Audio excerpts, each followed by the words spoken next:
So all the hand-wringing can now stop. Zach Wilson has officially signed his contract as he is now in camp after missing the first 2 days of training camp. So, folks, welcome aboard. Michael Cohen here with you. Obviously, the breaking news. We got a lot going on here. Of course, things are intense right now. You got this news here with Zach Wilson. You got a lot of stuff happening with the MLB Trade Deadline. The Yankees are being very active.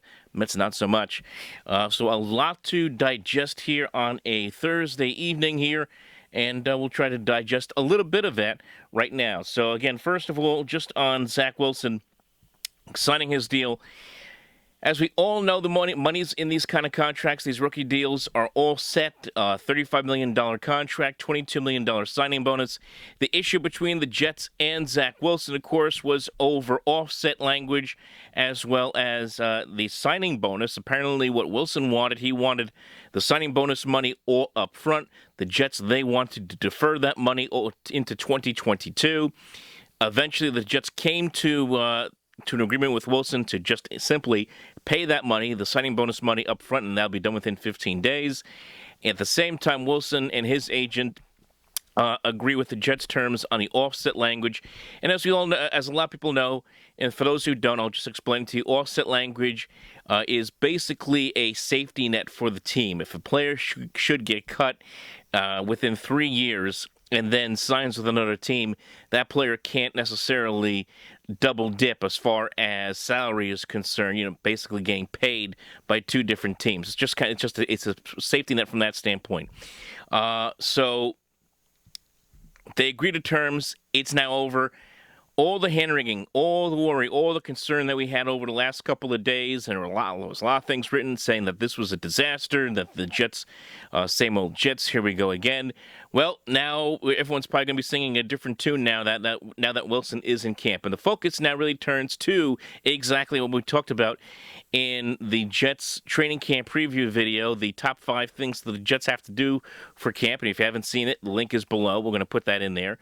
And that is this. It's all going to be about the development of Zach Wilson. That is the number one most important thing for the Jets right now, is his development and what kind of player he is going to become. And his work, of course, with Michael LaFleur, the offensive coordinator, obviously Robert Saleh, how it's all going to come together for this football team. I will say this. This kind of ordeal did expose one thing, and it exposed the obvious that we all knew, that the Jets do not have a backup quarterback. They don't have one. I saw a tweet earlier, I think it was Rich Cimini's tweet on ESPN, saying that between Mike White and James Morgan, only one pass went beyond 10 yards, and that was an interception. It's not a good thing. So they need to go out there and bring in a veteran backup quarterback. There was a story yesterday that they were looking at Josh Johnson and Sean Mannion, I think maybe as insurance in case Wilson still didn't sign. I don't know if they're going to continue to pursue one of those guys as a backup quarterback. I have no idea. I haven't seen anything of the ilk as far as on my end anyway. But they need to answer. They need to answer this problem, whether it be trying to make a deal with the Bears for Nick Foles. Although from what I've read online, it sounds like the Bears are asking a lot right now for him. I know that Blake Bortles is available now that he was cut by the Green Bay Packers, with Aaron Rodgers now going back to Green Bay.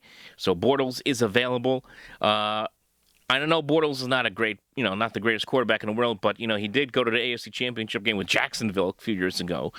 I mean, the point is they need a solid backup quarterback here, just in case there's an injury, just in case anything that can happen, and anything is possible. And that's really what we've learned. That's really the biggest takeaway you take from this ordeal, is that the Jets need to answer that glaring issue of the backup quarterback behind Zach Wilson. Obviously, missing the first 2 days of practice isn't good. It isn't ideal, but he is going to make up for it. It's not the end of the world. It is just 2 practices. Remember, a few years ago, Sam Darnold missed 3 days of training camp before he signed his rookie contract. So this is a pattern for the New York Jets, hopefully one that can come to an end, for that matter. We don't want to see that again. It's just annoying, for that matter, when you see this happening over and over again. So thank goodness this deal is now complete, and we can move forward with training camp, for that matter.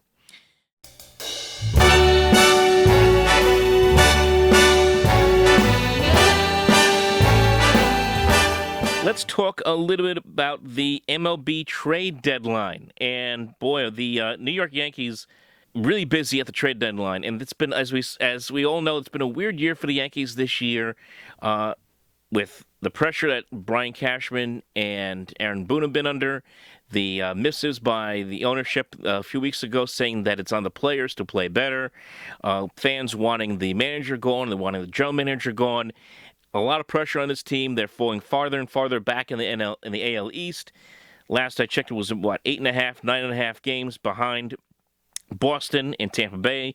They are now 9 back, for that matter. They got annihilated by Tampa Bay on Thursday afternoon, 14-0. Yet they made 2 big deals to try to balance their lineup, trading for Joey Gallo and now Anthony Rizzo. Formerly known as Chicago Cubs. Now, Rizzo is an expiring contract, but he does feel he is going to become a first baseman for this team, which probably means that Luke Voit is on his way out. We'll see if there's going to be a deal done here in the next day or so. We still got some time here before the trade deadline hits on Saturday afternoon. But Rizzo is a player who really has had a solid career in Chicago. Not a great season this year. You're talking about a player who has 243 home runs. He's a .270 hitter, a solid first baseman, and a big lefty bat, and also a guy who gets on base. I mean, he has a .370 career on-base percentage, and that's what the Yankees needed. They needed to bounce that lineup from that standpoint. Gallo is a little more of a gamble. I know the Yankees didn't have to dip into the top 10 prospects, but they did have to dip into their top 30 prospects to get him, including shipping Glenn Otto, who had a great year for the Somerset Patriots, in Double-A before moving up to Triple-A. Watch for him to be a guy who's going to get a call soon from the Texas Rangers. So I understand why the Yankees did it from the standpoint they get a power hitter in the lineup, and they needed a left-handed bat in the lineup. But Gallo's is only a .211 hitter. That's it. He's a .211 lifetime hitter. He's hitting .223 this year. He's a strikeout machine. I know a lot of people want to point to the fact that he's drawn a lot of walks this year, 74 walks. He has a better on-base percentage this year than he's had throughout his career. .379 on-base percentage. Usually he's around .330 on-base percentage in his career. I understand that. But almost 40% of his hits throughout his career are for home runs. 25 of his 57 hits this year are for home runs.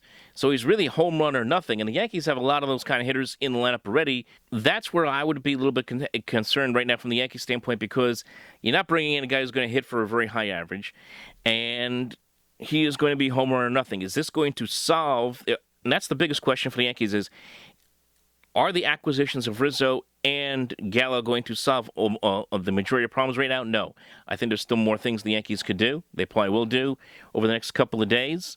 They need pitching more than anything else, as they're trying to get themselves back into the wild card race, and they're in the race for the wild card, for the last wild card, to try to sneak into the playoffs. So, at the very least, they balanced the lineup with 2 big, powerful hitters from the left side of the plate, and that's really the biggest addition, the biggest thing they can get out of this from the Yankees standpoint. As for the Mets, they've done nothing. I mean, they have done literally nothing. I saw a tweet earlier saying that Steve Cohen was asking the front office to go out there and get something done. Nothing has gotten done. There was a tweet there that the Mets had, may have been in contact with Minnesota over Berrios. Nothing has gotten done up to this point, but they need to make a move. Their pitching is in dire straits. We saw Taijuan Walker get lit up this afternoon against the Atlanta Braves. He has struggled his last few starts since the All-Star break. Carlos Carrasco, Jacob deGrom, yes, are coming back. But, we don't know what Carlos Carrasco is going to be. We also don't know what kind of shape Jacob deGrom is going to be. We don't know what kind of shape Noah Syndergaard is going to be when he gets back in September. The Mets need to address the pitching because it is a big problem for them. And even in the bullpen, for that matter, they need help there too, because Edwin Diaz has gotten hit hard in the ninth inning, late in games for the Mets lately. So if I'm the Mets, you got to make a move. You got to find a way to make some kind of move over the next 24 hours here, a little more, 36 hours before the trade deadline. So Yankees being aggressive. They're making moves, trying to get themselves back into the playoff race. The Mets, we're waiting. Jets finally bring in Zach Wilson. They signed him to his contract. A lot going on.